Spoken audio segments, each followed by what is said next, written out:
Singapore, the story of an underdeveloped country turned into a giant economy from humble beginnings to becoming one of the most prosperous nations in the world. Singapore's transformation is nothing short of extraordinary. But how did this small, underdeveloped country turn into a global economic powerhouse in the mid-20th century? Singapore was far from the glittering skyline it is today. A small island nation with limited natural resources, it faced poverty, political instability, and social unrest. It was a land of struggle where survival was a daily challenge. The turning point came in 1959, when Singapore gained self-governance and elected its first Prime Minister, Lee Kuan Yew. His vision would lay the foundation for Singapore's rapid transformation. Expert Lee Kuan Yew was not just a politician, but a visionary. He saw potential in Singapore that others could not. His belief in the power of education, discipline, and strategic economic planning set the stage for the country's future. Under Lee's leadership, Singapore embraced a unique combination of state-led capitalism, global trade, and infrastructure development. The nation's strategic location as a port city was harnessed, turning it into a key hub for global trade. With a vision to become the world's busiest port, Singapore's government invested heavily in infrastructure. Its port became the lifeblood of its economy, attracting global shipping lines and businesses from across the world.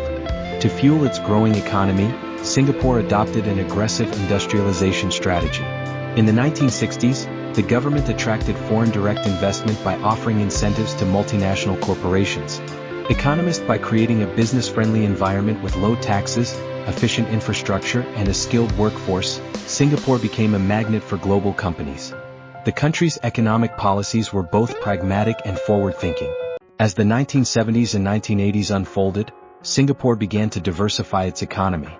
It moved beyond manufacturing into high-tech industries, finance, and tourism. The city's skyline transformed, symbolizing the country's new identity as a global financial center. Singapore's financial sector blossomed, with the establishment of the Singapore Exchange and the growth of major banks. The country became a key player in global finance, attracting investments from all corners of the world, but perhaps the most critical investment was in its people. Lee Kuan Yew's government prioritized education, ensuring that every citizen had access to quality schooling. The result was a highly skilled workforce that could adapt to the demands of a rapidly changing global economy. Singapore's education system is built on meritocracy. It focuses not just on academic excellence, but also on fostering innovation and critical thinking. This created a generation of professionals who could drive the economy forward. Alongside economic growth, Singapore invested in social programs that ensured a high standard of living for its citizens. The government provided affordable public housing, universal healthcare, and a robust social safety net. The government's focus on housing meant that my family had a home we could call our own. The public services are efficient, and there's always a sense of security. I've seen the changes in my lifetime from a small fishing village to a global city. The opportunities are endless here. Today, Singapore is known for its thriving economy, innovation, and as a global hub for trade, finance, and technology. It is a model of efficiency, sustainability, and prosperity. Singapore's success story is about strategic planning, long-term vision, and the ability to adapt to changing global conditions.